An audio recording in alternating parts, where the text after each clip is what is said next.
各位观众朋友，大家好，欢迎收看4月25日新闻，我是嘉豪。今发生什么大事代，头先就来报连载。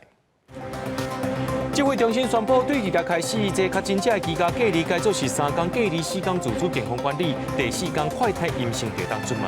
国内今仔日的本土病例有5108例，另外，对今仔开始，美国在公布这较真正的行踪，敢若做重点的疫情调查。高过车一劳动假期来代替员工无要上班，代替今仔日的演练，要安怎安排旅客去坐别种的交通工具？新闻一开始，赶紧来关心咱国内疫情消息。指挥中心公布，今仔日本土病例有5108例，虽然平常增加这16例尔，不过指挥官陈时中也讲，前2天是假日时啊，这疫情是爱继续观察落去。那首先跟报告哈，我们今天的确定病例，本土病例是5108，境外移入是113，落地采检的106，居家检疫采检7名。那跟昨天来比哈，昨天是5000多嘛哈，成长率看起来很低哈，不过看看还要再观察给2天，是不是有礼拜天的一个效应？好，不过今天的确定的病例是5108。那早上进来的哈，2个航班哈。人比较少，是53人，不过阳性的是5人哈，那阳性率是9.43。那今天那个中症的病人哈，增加了15位，好，那重症增加1位哈，总共是中重症是16位。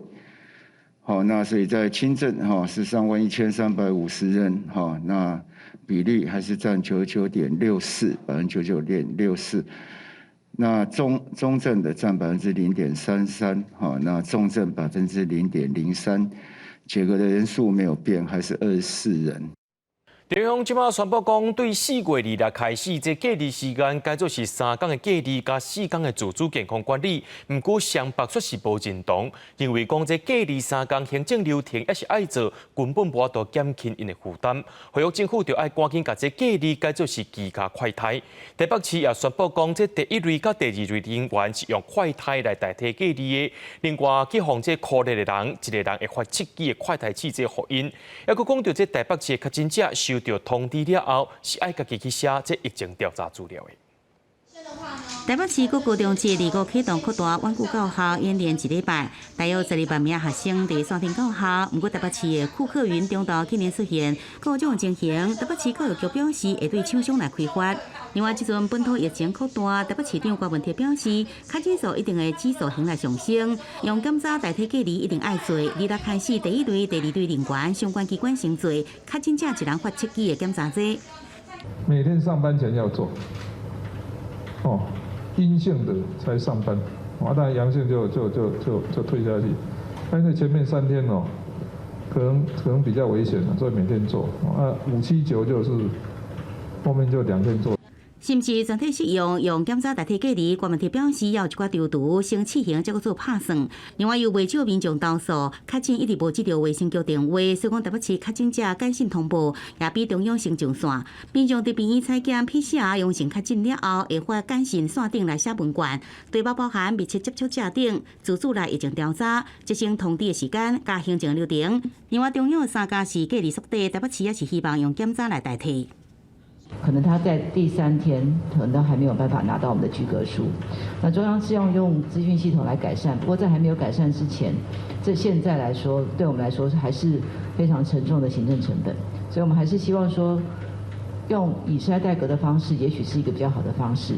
黄珊珊讲，目标家己买50万剂检查器剂，即阵正伫甲业者协商看教会状况，用检查代替隔离的优先来提供。新北市也对3家市无啥认同，双方拢认为只是隔离天数减少，相关的行政作业流程并无什么改变。现在还在剂量，还没海啸。当海啸来的时候，你只能保有中重症这些的医疗量能。其实，在这样一个行政流程的作业上，并没有减少。侯友宜呼吁必须互整体地处隔离转型，以地处检查加自主健康管理，照顾到互公卫人力全力集中照顾确诊病人。即阵新北市地处隔离人数超过3万，特线来称管，一定爱来做调整。记者宋华报道。讲到民众家己买这个快筛试剂，伫咧洞片坑的叶冠名叫做抗原快筛试剂。不过伫台南所有民众去买到这病毒的抗体快筛试剂哦。这台南市卫生局已经甲这业者警告啊，讲因袂当安尼乱买。另外，也有真侪这连锁药局早起有进货入来，讲这抗原快筛试剂免90分钟就去互民众抢了了啊。拍开物流箱，甲拄到货检查试剂一个藏起去，为咗民众早起就来排队等药妆店补货，要公司头家家己来买，要互员工来备用。我跑了大概6家吧，都缺货。然后后来在刚才松山路，昨天有买到几盒。那但是因为公司，我想说多放几盒，有时候员工有问题可以测试。本土的确诊比例大大增加，加上未来防疫政策以检查取代隔离影响，检查试剂根本无够。伫台南有发生业者甲抗体试剂摕来卖情况，民众以为这就是检查试剂，买了后感觉互骗去，药局讲是进货时出唔对。礼拜五半夜凌晨到，礼拜六一打开，早上一来就开始打开了嘛，就早上一大早就有人过来拿，就我们一上麦一看。真的说不太对哦。坊间现在卫福部核准的，可以在家里面使用的试剂，就是家用的抗原快筛试剂。那抗体的快筛试剂，它是需要透过专业人士跟相关合法的检验室的设备去做一个检测。检查试剂买无，真侪药局拢收到民众有订需求，不过药师证实，这阵订货真困难，因为检查试剂业者因应政府即要实施的检查实名制，应提供互民间所卖货量比过去大幅缩减，价销也一直在变。所以说，厂商在备货的时候也是赶快备给政府的实名制，所以相对它在市面上自由流通的量就相对的减少。对，所以说真的比较难定。健保署证实，检查实名制系统第一阶段比照催暗的实名制，通通以药局为主，依照身份证号码码数单双号分流买，相关细节也由指挥中心讨论了公布，上近5月实施。记者综合报道。讲到伫咧宜兰的收容所，这群组感染继续伫咧逼，经过医疗团队体检，276个人内面有208人确诊，自从这疫情爆发到今，已经有244个人确诊咯。另外，伫咧大溪渔港的群组感染案也同款压起来，县政府下晡有派医疗团队设快筛站，鱼市的大头仔今仔日也休困3天，渔港直销中心也被休困5天。另外，讲到这花莲疫情的部分，今仔日也增加超过151例，市场的群组感染也增加15人确诊。清消人员今日收容所其他工作人员也挂防疫名单，一直出入。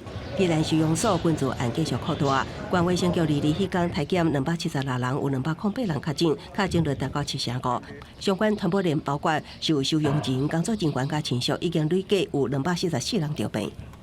那么了解那个宜兰收容所呢？它其实是几栋建筑物，里面每一间都是大通铺的形式，所以在先天上面呢，它管理上就在疫情管控上就有它的挑战。面对收容所的确诊比率悬，移民署发声明，指出拢有按指挥中心规范防疫。目前受收容人由原采取原地隔离照护。卫生局讲，收容所的确诊者多数因为较少年，大部分拢是无症状也是轻症。确诊数会遮尔济，主要是收容人拢困大通铺，伫疫情管控上有挑战，卫生局会积极协助。另外，头城镇大溪渔港渔贩仔群组案也一直扩大，今仔日佫增加2人确诊，已经累计39人得病。今仔5点这个筛检了后，针对着渔港这个摊贩区渔港的这个港区，以及着这个美食区甲办公厅舍咱的头城清洁队拢会一并来去做一摆的这个清消的工作。头城公所协调管府2个下昼派出医疗团队到大溪渔港开设免费快筛站。大溪渔港医护市集单会也决定休市3天，渔港直销中心休市5天。同款疫情严重，也有花莲单日佫增加151例确诊，其中市场群组案今仔增加15例确诊，包括工作人员2人，人客4人，人客亲友9人。我们的黄昏市场的部分，增加了15位，那摊商的部分增加了比较少，大概都是家人的这个居隔中的家人在转成阳性。这波疫情花莲已经累计超过1000人确诊，得病人口密度真悬。也不过卫生局认为，目前新增个案有豆豆啊、卡通河，将会继续积极控制，以防止确诊数快速发展，影响医疗量能。记者综合报道。伫咧基隆有一间妇产科发生院内群聚感染，有6个院仔、2个护理人员，还有1个院仔家长计共9个人确诊。本地昨有2个院仔送到南口重症治疗，稳定了后，佫送去诊所。想袂到伫今仔日，还有1个院仔因为伊的血氧伤过低，送病院治疗。家在目前是平安无代志。救护车紧急把红婴仔送往中基病院治疗，因为基隆一间妇产科诊所发生院内规定小话，基隆市政府调查，22诊所一个护理人员快筛阳性，甲诊所通报，诊所对所有的红婴仔快筛各通报卫生局，23进行专业 PCR， 拢总6个红婴仔、2个护理人员，甲1个红婴仔家长确诊。小朋友的状况恶化，有时候都是非常快速的，不像我们大人。基于这样的一个想法跟原则，那我们担心说小朋友会状况不好，所以我们就请119来帮我们转送到医院。不过因为红婴仔少年线发生血氧浓度不稳定的情形，20暗时2个红婴仔送去中基病院治疗了后送到转来，25早起各1个红婴仔同款送去中基病院了后送转来妇产科。是希望说政府单位有没有办法，就是一个地区让我们家属去那边照顾小朋友，也可以在那个区域里的那个医疗设备是完善的。如果有什么状况，我们也可以马上对小朋友做治疗。新生儿的中心，它并不是普遍设立的。那万一在长庚医院如果有一个严重或是一个重症的变化，当然他们就会联络林口的长庚医学中心，他那边有新生儿一个专责的一个中心可以收治。因为红婴仔伫照顾爱特别细致，小儿科医师表示，若做红婴仔出现发烧、食袂落的这个症头，家长一定爱特别细致，除了家己快筛，嘛爱送医治疗。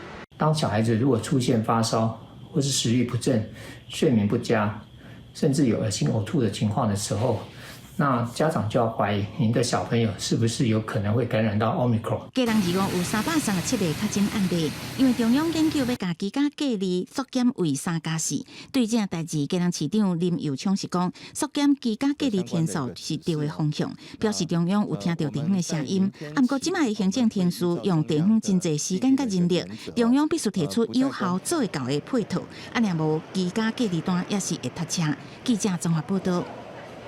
有一个高雄的民众，因为伊的工课场所有人确诊防扩了起来，伊伫咧工作室内面隔离无登去厝内，毋过带做伙2个查甫囝，敢有算是接触者呢？2间学校接受无共款的认定。另外，台中市政府也宣布讲，对4月2日开始，在家照护确诊者，市政府会提供血氧机，互因监测家己的身体状况。提血氧机伫检校前示范安怎使用。台中市长罗秀燕宣布，2日开始，居家照护要提供民众血氧机监测血氧浓度。台中市25本土确诊201例。罗秀燕表示，若做居家隔离期要改做3+4，民众会有疑虑，建议卫福部提出全台湾居家隔离科学数据说明，让民众通安心。到底几天才安全？其实中央应该要向社会大众提出科学或医学的数字让社会大众了解。高雄市长陈其迈是赞成居家隔离期改做3+4，主张做过3期疫苗的人，若做无症头，就会当回去工作职场，也是自由活动，并简化行政通报流程，降低基层的负担。简化行政的流程，然后或者是通报的这个流程，有提说网络要申报，这个当然是我也觉得是非常好的一种方式。高雄25本土新增加123例，不过有民众投诉，伊的先生通勤伫台南工作，因为当初确诊可能可怜，事后伫工作室隔离无转厝。大查某囝读册的高中认定伊无做伙带，所以会当正常上课。不过细汉查某囝互学校认定讲是做伙带的亲人，都要预防性请假。家长讲，一个城市2种制度真困扰。我的想法只是说。2个学校有2个不同的反应，那有可能跟学校的人数有关系。但如果可以很清楚的知道什么情况下可以上课，什么情况下不能上课的话，可能家长在安排自己的工作或是后续的照顾上面会比较简单。居家隔离的对象，那是采检是阴性的，那如果他采检阴性确认，而且离开这个住所，他的同住接触者是不会有任何风险，所以连自主健康管理都可以不用列。也就是可以照常生活。高雄市卫生局表示，本案居家隔离者是甲确诊者共一场，互人可怜，采检阴性，而且离开住所居家隔离，伊做伙住的亲人都无风险，所以本案2个学生囡仔应该拢会当正常上课。记者综合报道。台铁员工讲，伫咧5月初1，也就是劳动节的时阵，要照法律规定休困。台铁今仔日伫各地头进行演练，要募集这台铁人员的协助旅客去坐客运、高铁或者是台铁所安排巴士。交通部长王国材表示，会继续甲工会沟通，无排除有这挽回情形。若准会当挽回这局势，恐惊就会当来提供这火车车帮路。不好意思，想要去台东，可是现在没有车，那我要怎么去？5月初1，台铁全面无发车，若要是有旅客到车头来询问要安怎做，台铁25伫台北车头演练，提供旅客高铁、国光客运等等替代方案。针对部分国光客运无法度到的车站，搁再提供游览车支援运作的类火车，目标是让所有旅客有车通坐。我们也协请了铁路警察局，还有跟共构单位，就是高铁、北捷、桃捷。还有我们的国光客运跟台北转运站一起来做资源跟彼此的互相一个协助。交通部长王国材到现场视察表示，已经开始约工会对话，尤其是火车司机驾驶联机会的部分。王国材表示，目前伊也是希望有转驶的机会，若是沟通成功，无排除会使临时开车帮。针对条文里面哪一些他们所疑虑的部分，那我们会一一来讨论。我觉得再退回的话，公司化就遥遥无期。工会表示抗议的时候，就用非常强硬的手段，就是情绪勒索工会。那最应该要做的事情，应该是正面的回应工会的问题，好好的跟社会大众交代说，就是他们认为公司化等于安全的这件事情，要如何画上等号。针对这件代志，台铁企业工会并无接受记者的访问。今仔日的演练伫全台5个车站举行。王国材表示，演练结束了后，类火车车帮详细应变计划等等，会伫26召开检讨会议，做较有路的调整。日期中昼伫台铁网站公布完整规划。记者郭本长随台北报道。国防部目前正在规划，可能会予一般的查甫囡仔接做兵的时间长到1年的政策，甚至规划这款义务役派去身份步兵海岸守备旅，甲职业军人有所分别，这编制甲训练也会无同款。国防部表示讲，目前这款的规划是还未做出最后的决定。中华民国空军广播，位于台湾东部空域高度200公尺的中共军机注意，你已进入我空域，影响我飞行安全，立即回转脱离。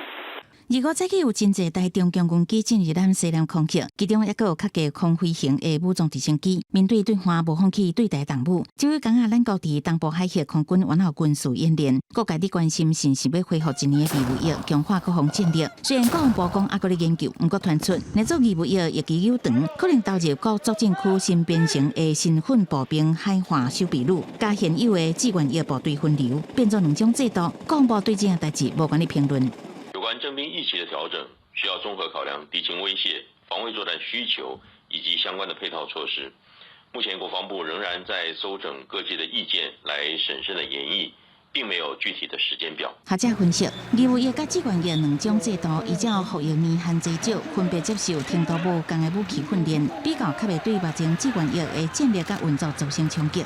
另外，提轻武器的义务役部队，战争的时阵会当负责限制敌军攻击部队，为志愿役双臂部队创造打击的机会，执行阻挡敌军的任务。义务役官兵可能就是服役1年左右，那他操作都是基本的轻兵器，包括机枪、步枪、榴弹或火箭筒等等的，所以他担任守备任务是比较符合他的战绩跟专长。那志愿役部队由于服役5年。那他可能操作一些高价的武器，比如说标枪飞弹、刺针飞弹等等的，所以可以担任打击部队。那做用2种制度，学者分析，志愿役部队都唔免个另外派人力训练管理义务役人，不但降低人力管理成本，也当专心伫个各双臂部队的建训本务。记者综合报道。全观众朋友来看这国际新闻，讲到罗西亚拍乌克兰战争到今已经超过2个月遐久咯。美国国务卿布林肯甲因的国防部长奥斯汀也去到基辅，甲这乌克兰总统泽伦斯基会谈。内容也讲到会继续提供军事援助予乌克兰。另外，美国的外交官伫这礼拜也会回去啊。另外，这个4月24就是东正教的国活节，真侪角度也希望讲，这战争就要赶紧来结束。面对垃圾台，民众头地咧祈祷战争赶紧结束。俄乌战争进入第3个月，美国国务卿布林肯甲国防部长奥斯汀伫战争开始了后，头一届到乌克兰首都基辅，甲乌克兰的总统泽伦斯基会谈。这是俄军2000以来美国访问基辅的上高层的官员。因甲泽伦斯基讲，美国会提供超过3亿美金的军事援助资金，嘛会另外批准销售1亿6500万美金的弹药。The first step in winning is believing that you can win. And so they believe that we can win. We believe that we can win. They can win if they have the right equipment, the right support. And we're going to do everything we can, continue to do everything we can to ensure that that gets there. 另外，美国会伫这一礼拜，和外交官重新转去乌克兰。拜登总统会指名人选来做已经欠缺3冬的乌克兰大使。而泽连斯基是感谢美国互因援助，嘛毋望美国提供重型的武器。因为24是当正教的复活节，真济乌克兰教徒嘛拢转去城市的教堂内底，祈祷战争赶紧结束。当然，俄罗斯总统普廷嘛伫复活节这一天，甲莫斯科市长做伙出席活动。Велике полегшення того, що зараз тихо і над Києвом нічого не вибухає, і ми маємо змогу прийти в храм, а не вдягати шолом для того, щоб він захищав голову. 美国国务卿布林肯讲到，因为暂时无法度确定战争其他部分安全发展，不过会当肯定美国会继续支持乌克兰，一直到最后的成功，强调一个主权独立的乌克兰，绝对会当比普廷活了更加久长。公司新闻台是同朋友。讲到法国总统大选第2回投票，马克宏赢对手17%顺利当选，这法国是20年来头一位连任的总统。不过，伊的对手马林勒庞的得票也是极右派势力有史以来得票率上界悬的成绩。另外，6会也要来举行机会选举咯，这也关系到马克宏未来政治路途敢法度顺利。2022法国总统大选决赛的出口民调，现任总统马克宏以58.2%的得票率，打败得到41.8%选票的马林勒庞。马克宏这届甲5年前以政坛新人所得到的成绩比起来差真济，得票为32%缩小剩17%。全国4870多万合格选民内底，28.22%，相当是1300万选民选择弃权上叶歪投，是1969年以来的新高。还有300多万人投空白票，也是废票。Je pense aussi à tous nos compatriotes qui se sont abstenus. Leur silence a signifié un refus de choisir, auquel nous nous devrons aussi de répondre.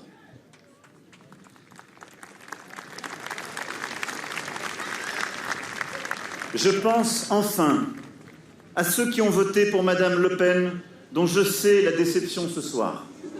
Non, ne sifflez personne. Depuis le début, je vous ai demandé de ne jamais siffler. 开票结果一个公布，巴黎、马赛、里昂、图鲁斯、南特这城市出现反马克宏的示威，其中真侪地点佫演变成警民冲突的场面。巴黎共和广场前的示威活动，塞纳河上古早的新桥，佫传出民众赛车对面冲撞远景，远景开枪阻止，煞造成2死1伤的意外。另外一方面，第2届挑战大位的勒庞，24暗时伫巴黎竞选总部出现，感觉虽然失败，也是真公平。2002年，伊的爸爸桑马尼勒庞是以64%输予史哈克，即摆伊摕到1300多万张选票，创下法国极右派政权有史以来上好的成绩。Ce résultat constitue pour nos dirigeants français comme pour les dirigeants européens le témoignage d'une grande défiance du peuple français à leur égard qu'ils ne peuvent ignorer et celui de l'aspiration largement partagée d'un grand changement. 选后左派的解放部头版以马克宏连任，爱感谢送做票题。为投票结果来看，第3势力激进左派梅兰雄的支持者功劳真大，有91个人为了阻止勒庞，所以把票投予马克宏。公司新闻王慧文编译。斯里兰卡的经济危机引起民众示威，民众要求总理加这总统因两兄弟就要落台。二时的抗议活动有几多千名学生加总理的官舍包围起来，甚至甲警方发生真严重的冲突。上千名学生囡仔是聚集伫斯里兰卡首都科伦坡总理府外，冲撞警方所设的围篱啊，佮爬上围墙，想要走入去。现场气氛火药味正重。到尾警方讲，总理本人无伫官邸内，示威者早散去。为了要求总统戈塔巴亚拉贾帕克萨加总理马辛达拉贾帕克萨兄弟啊，为国家愈来愈恶化的经济危机落台负责。科伦坡市区佮出现大规模游行，示威者想要进入总统办公室对面。已经设2礼拜外的长期示威区，暗过警方伫真侪条道路设路障阻挡，阻止示威者串联合流。生气的学生囡仔表示，一定会坚持抗争到底。අපිට රටේ තරුණයෝ විදියට රටේ ශිෂ්‍යයෝ විදියට වගකීමක් තියෙනවා.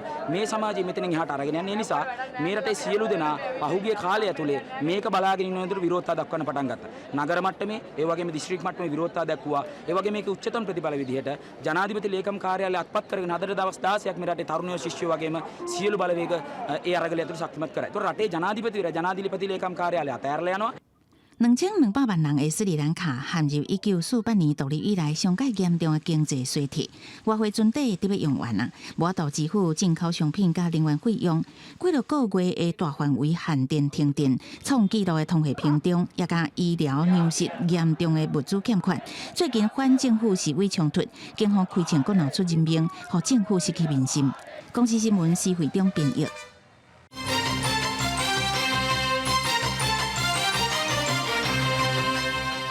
国内伫今仔日增加5108个这本土病例，湘北地区也是破千例，亲像新北市犹原是上界多，有1861例。也因为这确诊者的人数是愈来愈多，指挥官陈时中也讲，对即马开始无要来公布这个确诊者的活动行踪，认为这公布意义无讲介大，地方政府干来做这重点的疫情调查就好。国内新冠本土疫情25礼拜一新增加5108例本土确诊病例，创下单日确诊新高，其中湘北1000多例，新北市1861例上侪，过来是台北市1050例，桃园市696例，基隆市339例，宜兰317例。昨天来比哈，昨天是5000多嘛哈，成长率看起来很低哈，不过看看还要再观察个2天，是不是有礼拜天的一个效应？另外，新增加16例中重症患者，也是创疫情以来单日新高。其中重症新增加1例是80多岁男性，本身有腰子病，做过2剂疫苗，伫加护病房治疗。中症是新增加15例，年纪为20多岁至90多岁，有6个人做过3剂疫苗，1个人毋捌做过疫苗。其中比较年轻的是2位20多岁的哈，分别是一位男性跟女性，男性没有接种过疫苗，那女性有接种2剂的疫苗。那这2位当中，有一位是有高血压病史，另外一位没有慢性病史。确诊人数持续增加，陈时中表示，即马公布行过什么所在无意义，所以袂阁宣布确诊者行过什么所在，地方采用重点疫调。公布相对确诊者的足迹已经意义不大，那反而会认为就是说，他因为没有办法调查那么完全，反而会误以为就是说没有公布的足迹就完全的安全。陈时中强调，重点疫调主要是以卫生局做中心，有确诊者爱回报给卫生局，用电子表单填报做伙大个亲人的资料。厝内若是有囡仔，嘛爱填写读册学校，到尾用电子双向开居家隔离单。进行3天的居家隔离，4天自主防疫。国内头一支疫苗注射率是84.51%，第2支是79.78%，第3支对加声是57.84%。记者综合报道。讲到这个防疫保险单，最近有民众伫咧埋怨讲4月富邦3险已经甲客户通知，讲会自动刷落去保。不过最近佫所收到这通知，讲这无准算，袂当佫再继续咯，让客认为伊的权益受到损害。不过到目前日的金管会表示讲，以后以这最后的时间为主，客户若准有纳钱，保险公司就要照拼照行。民测爆料社团未少民众写文章讲，明明收到防疫险自动续约通知书，结果无过几天就收到简讯通知无爱续保。富邦产险已在官方网站公告，续约保护必须在4月20以前缴钱，契约才算成立。另外，经由信用卡甲银行转销自动续约保护，最近收到5、6月前缴费就应的通知拢无准算，一路无爱承保，或者保护是感觉非常的生气。他们想说，那就我就乖乖等。昨天收到所有的点数，5月份通通不做续保动作。有些人就说，那你们的所有的一些来年的一些续约啊，通通都不做，就要转到比他。有的甚至比他会说我要去到医院里。虽然续期缴费他已经寄出没有错，4月20号之前完成缴费，有点像是变相的提前不让保护续约。富邦产险发声明回应，强调必须依照实际情况做续保甲风险的控管。对着无法度受理续保的客户，感觉非常失礼，并且强调重新推出以中重症患者新保单。金管会保险局强调，防疫险属有1年期的保单，具有无保证续保的性质。保险公司应评估是不是续保。信用卡扣款应该是款还没扣进去了，是在20号之后才扣进，他就不同意续保。我觉得他还是有检讨的空间。1年1保单，这是契约里面约定的，而且它不是保证续保，就可以有续保的一个同意权。不过，保险局强调，富邦产险通知保护做法上赶，以外进一步来了解通知的过程是不是有缺失。另外，已经缴钱的客户契约就已经成立，不管安怎，保险公司拢必须爱履行这个契约。记者综合报道。媒体人只要靠地面册顶头表示，公办方病院医生去引导改做 PCR 采检，所逼出特权证据。病院表示，讲这是医生的个人行为。另外，就要强调，家己是无确诊是新北市联合病院，家检体有验到。不过，新北市是强调讲，这检是绝对无问题。不过，就要靠强调讲，若准无来查清楚者，就要来告校邮局。国民党市议员准备参选人也排队，国民党抗议，都是因为进前确诊的。资深媒体人周国科伫面册表示，伫自隔离期间，台北市卫生局安排万芳病院嘉义科林永庆主任亲自到厝PCR采检，真感动，也负爱心同样。不过，这款的 VIP 服务和外界质疑是明知无特权，引起抗议。哎呦，那你们应该去，他站错地方了，他应该去机关署啊，怎么跑在这里？那因为防疫计程车那时候也不容易调度，所以他直接找他啊，万芳医院也愿意的话，也是可以的。北市卫生局强调，万芳病院即摆到厝采检并不是主动安排，不过以早只有实地尻床才有这款的服务。万芳病院发新闻稿表示，这是医师个人行为，林永庆主任无向病院报备，无符合法规，将交予人评会检视，敢是违反医疗法，搁做定处。不过条款争议也未厘清。周国科搁伫面册表示，家己根本无确诊，即期时新北联医无细致将伊的检体有验。经过2个仪器的分析，结果皆为良性。同时，我们也将这该检体送到昆阳实验室去做复验，结果一样是良性。新北联医强调，检测机器是有昆阳实验中心认证过，采检绝对无问题。周玉科20检出 PCR 阳性，不过CT值真悬，可能是阳性的微流，了后变阴性，属于合理范围。不提检体防污染的讲法，不过周玉科也表示，检体污染安怎验当然也是阳性。那新北市长侯友宜无好好调查，呛声对新北市提告。记者综合报道。进前指挥中心也表示讲，伫咧厝内面隔离也是会当订外送，外送员会当甲物件送到恁兜外口。不过，全国外送产业工会认为，不应该互外送员来承担染病风险，也呼吁讲爱成立一个外送的防疫国家队。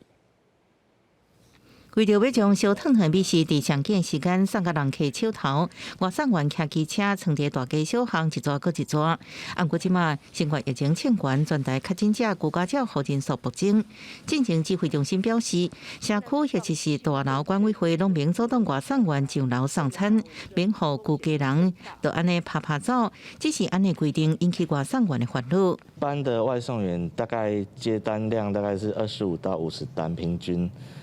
接触点的话就大概乘以2，因为有取餐跟送餐2个点。那所以其实如果以现行还没公告之前现行的隔离10天来看的话，大概会有到500个到1000个接触点，所以风险性是蛮高的。中国外送产业工会表示，外送员上烦恼就是接到现金支付的订单。目前伫北北基图都会区，差不多只剩2成到3成现金订单，不过其他地区却是有7-8成人客，若开门付现金，一定有直接接触。所以认为应该由外送员承担高度染疫的风险。呼吁爱成立外送防疫国家队，使目前外送员法律定位无清楚、无路基法保障，若无自费参加疾病工会，染疫无集载营申请，所以伫第一线面对染疫者明显不公平。109年就定了食品外送平台的外送员的取送餐的防疫重点的事项，让那个外送员可以说来参照。要不要定专法？我们劳动部一直在研议好像世界各国还没有专法的参考。或许从不同的那个法器来做一些协助的跟订定面对外送员可能面临到的染疫风险，指挥中心承诺会伫最近邀集外送平台业者讨论。不过工会认为，希望指挥中心也邀请工会参加讨论，而且外送产业长久以来伫法制上无明确定义，政府应该定出行业专法来运作较完善，保障外送员权利，才袂互外送平台权利伤过大。记者综合报道。台经院公布上届新的经济预测，讲今年的 GDP 年增率也是维持4.1%，强调顶半年出口投资正旺，不过国内消费市场也是受到疫情影响。后半年国内若准稳定，这 GDP 有机会甲这4%保掉咧。另外，台股受到美国的影响有大落，盘中摇落，特别是收伫16620点。美国超英排起利息利空冲击，顶礼拜五，美国淡薄挖1000点，拖累台股2股早盘跳水急杀，盘中上价一度拔到16579点，淡薄446点，电子金融团散全部落盘，出现惊吓性卖压。好佳在盘后无继续扩大，终场收到16620点，盘404点，成交量3016亿，其中外资卖超420亿，三大法人合计卖超487.77亿。所谓的系统性的风险，也就是好股坏股通通都跌的一个情况毕竟美股道琼指数在上个星期五这个大跌接近1000点，这已经冲击到了市场的一个信心。台股变成外资提款机，也不过学者认为，国内经济基本面良好，台经院预测今年经济成长率有望维持4字头 ，GDP 年增率4.1%维持不变。另外，消费者物价指数有过几年突破2字头，来到2.95%。在下半年，只要我们的疫情快速的恢复平稳，我们的消费会成为下半年的主力。上半年是投资跟出口，下半年转向消费，这个是今年一个不太一样的地方。劳动部公布上新减班休困统计，有2270间实施，影响人数14398人，比顶期增加881人。以旅行社制造业增加影响人数上济，分别增加396人、201人。学者表示，受俄乌通膨因素影响，台经院公布上新的制造业营业气候测验点也连3个月落盘，多数对未来半年时机感觉悲观。记者综合报道。中年1号是全桃园规模上界大的社会主体，有1374户。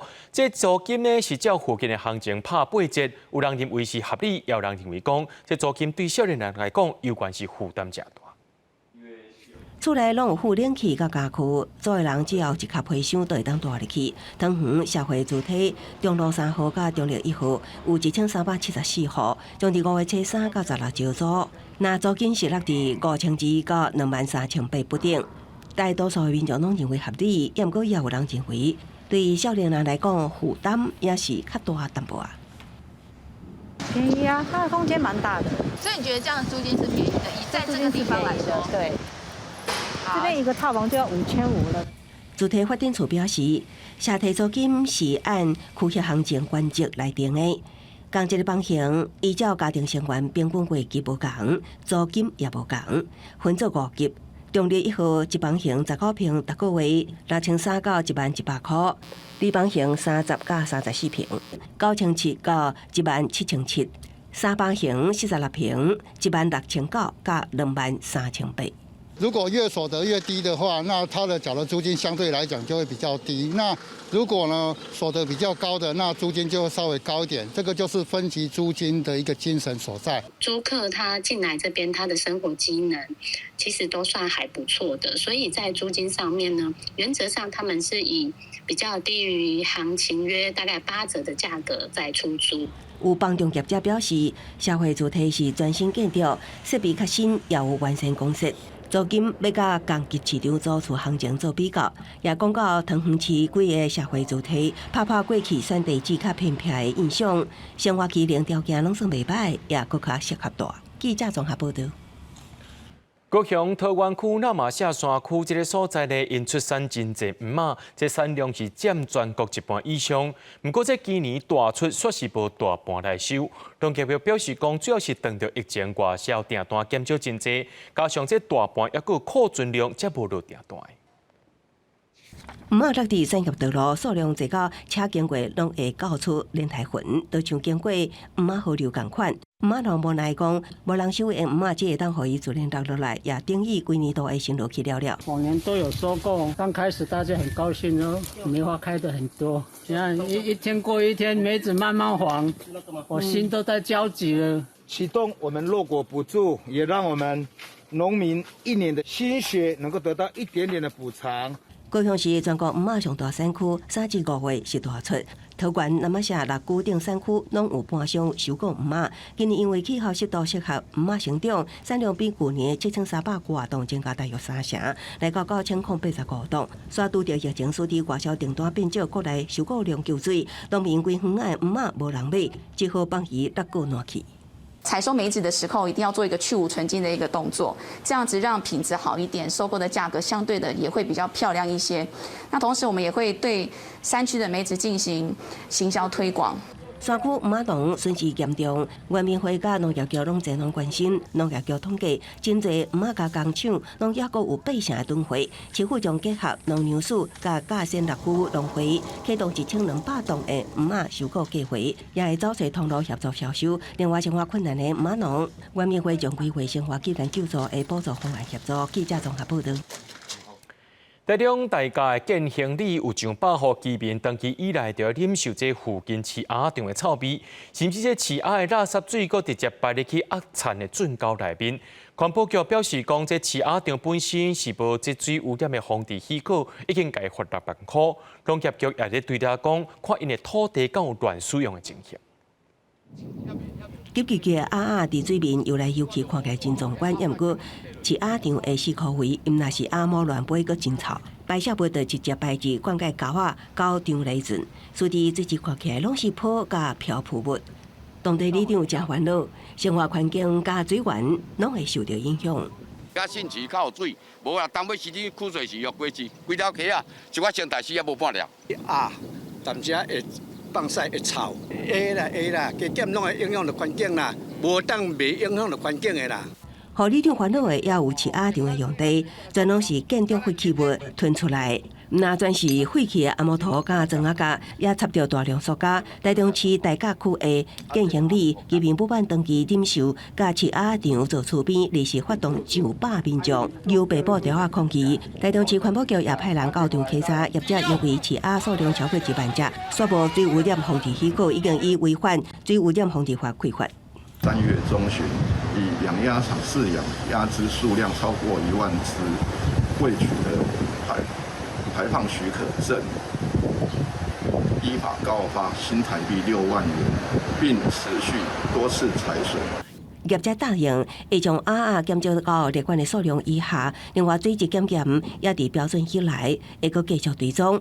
农业局表示，业者有土方来源证明文件，敢是占用着农牧用地，也爱对查厘清。记者综合报道。伫咧台南有民众翕到一只麻叶，竟然双脚抓着一脚的青拖要去自首。另外，伫台东也发现讲，这车开入去沙坡内面，影响到大鸟的生态。去年林务局调查台湾猛禽麻叶的数量，就无简单增加到700-800只，今麦阁到因翻新的规则。也毋过有台南的鸟友翕到一只麻叶，双脚抓一支拖鞋飞去要做收，也有鸟友捌看到麻叶加着喙暗，也毋过其实拢毋是好的做收材料。他会抓塑胶袋上去的。这几年因为疫情的关系，口罩也出现过，在国内外呢很多鸟类缠绕了嘴喙。台东县野鸟协会也发现，时至8月飞来台东海埔做收的热天大鸟小燕鸥，也因为人类将汽车开伫海埔，伫海埔施工，甚至过度净滩，拢会干扰威胁小燕鸥生育下台。日本湿地海埔上侪捌发现40艘小燕鸥的泅，也毋过因为互人为干扰，一半以上弃泅飞走，甚至互落杀。希望民众到海埔以表示敬意。路杀主要是针对蛋，因为蛋不会跑。如果是小鸟就比较好，但是它怕的是如果说你不循着这个道路走的话，就会误伤到它们。保育野鸟团体表示，人类乱弹粪扫破坏自然环境，对当地繁殖的鸟类其实是一大伤害。因为鸟类袂晓分死可畏的环境是自然界，也是人类带来。呼吁民众爱友善环境，才会当保护野生动物。记者综合报道。嘉义布袋新温家应庙冲水路迎客王是当地正重要的信仰活动，也因为旧的码头无符合因使用的需求，县政府等待这活动结束了后，要来整修，让设备更加安全。新年请你去桥仔内底，已经有780活动历史的新温冲水路迎客王准备要来开始。为了要让这个民俗活动有更加好的场地，嘉义县政府嘛当要进行王船码头的整修工程。这个观景台这个部分要改善，然后在这旁边的硬铺面，再来就是入口意向，我们从马路这个外头马路走进来，整个这个马路的空间我们是要旁边要植栽。安全问题设施嘛最重要，因为迄桥旧咱大摆起来人起来不一样，所以就是要改善。嘉义县布袋新温的冲水路迎客王，伫2009年订入做嘉义县民俗文化资产，每当拢有真侪人来参加。这届整修主要针对王船码头平台水准护栏甲周边环境，希望来加强安全甲景观。底下的搓沙或是怎样，我们整个就是建筑的整个就打底的所谓的水泥的工程呢，一些我们下去或是上来都会比较安全。县政府表示，今年冲水路迎客王的活动，暗算伫4月第7举办，有配合防疫缩小规模。改善工程会伫活动结束了后来开始，工期大约是4个月，暗算要伫今年11月完工。记者林慧婷，嘉义报道。伫咧台南市的南区有一个2层楼高的米架，这个米架起也已经起超过60年咯，是请师傅特别来做的，也保存甲真好，带观众朋友做回来看。台南南区有一间米架，目前阁保存一台2层楼高的机器，是用檜木做的，而且全部拢是倒榫头，无钉钉啊。头家讲到大，上无有60档的历史啊。上少我迄阵还袂读册，国校还袂读。还袂读。哦，你看还袂读，迄60档前。即马这就是我4、5岁迄阵用的。哦。无叮当哦，衫啊、裤做有诶无诶，这就是拢中部的师傅来。中部的师傅。嘿，拢来遮大。哦，个煮好食大，会当用着笋的，因着拢全部拆笋。米家的头家许善时讲，台湾较早是农业社会，细汉的时阵，逐工一透早开门，都有农民载稻啊，要来加切啊，机器是芳到半暝才通休。切啊加好，糙米变糙米的时阵，就是对遮出来，就是对遮出来，这就是2组，但是这支就是咧操作的啦。哦，这支就是。你袂当2项拢加，你会当要加糙米，这就单独一条。你若要加切啊，就爱加这种机械连过来。头家讲，这台机器是有过保养过的，摩打甲配带是日本进口的，用根来炒，收落来会继续保存，留予后代，真侪用过咱台湾农村经济见证。记者综合报道。台南新市的台语文化班有一位学员自本地拢未晓写台语文，不过落尾是真拼死学。最近阁出版一本台语册本，带观众朋友做伙来看嘛。掀开古锥的红仔图封面，内底毋但用全台文写文章，也有押韵的四句联，阁有记录过去的相片甲古锥的图画。这本头版的大官是作者谢美燕写来纪念敬重的大官。伊过身的时阵，我们想要甲做出版一本册，一直用华语写袂出来。啊，拄啊3年前我来台语班，啊学着台语了，会晓学罗马拼音，会晓用罗马拼音来写台语。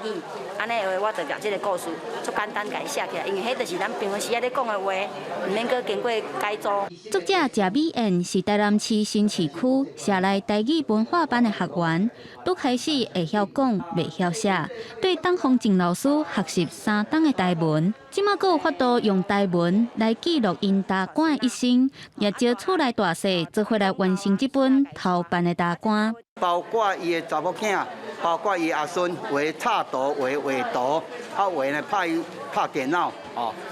啊，画呢来拍这个罗马拼音。谢美燕表示，真感谢邓丰静的看教，予伊学会晓台文，和家族同齐来出版一本台语册，甚至连伊的查某囝也伫咧过程当中顺续学着台文。因若讲师邓丰静也是真欢喜看到学员的成果，希望予愈侪人有信心做伙来学台语。记者综合报道。明仔天气是好也是歹，做伙来看预报，恁就知。